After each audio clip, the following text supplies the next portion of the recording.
मराठा आंदोलक मनोज जरांगेंचा भाजपमधील मराठा नेत्यांना आता सल्ला देण्यात आलाय। मराठा नेत्यांनी देवेंद्र फडणवीसांना समजावून सांगावं असं देखील मनोज जरांगे पाटील यांनी म्हटलंय। आचारसंहितेआधी आरक्षणाचा निर्णय घ्या, अन्यथा राजकीय बिमोड होईल।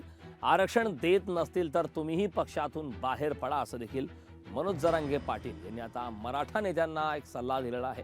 त्यामुळे आगामी काळात ऐन विधानसभा निवडणुकीमध्ये या संदर्भात नेमक्या काय घडामोडी घडतात, भाजपमध्ये महायुतीमध्ये असणाऱ्या मराठा नेत्यांच्या माध्यमातून नेमकी काय भूमिका आगामी काळात घेतली जाते हे पाहणं महत्त्वाचं आहे। भाजपमधल्या सगळ्या मराठ्यांना सांगतो, गरिबापासून श्रीमंतापर्यंत, तुमच्या नेत्याला फडणवीसांना समजून सांगा, आमचं आरक्षण द्या म्हणा, आमच्याही लेकराला लागणार आहे असंही सांगा। भाजपमधल्या मराठ्यांना सुद्धा लागणार आहे आरक्षण, तुम्ही आरक्षण देऊन टाका। मी राजकारणाचा एक शब्द सुद्धा काढत नाही, मला जायचं नाही राजकारणात, माझ्या समाजाला नाही, मी शब्दाला पक्का आहे।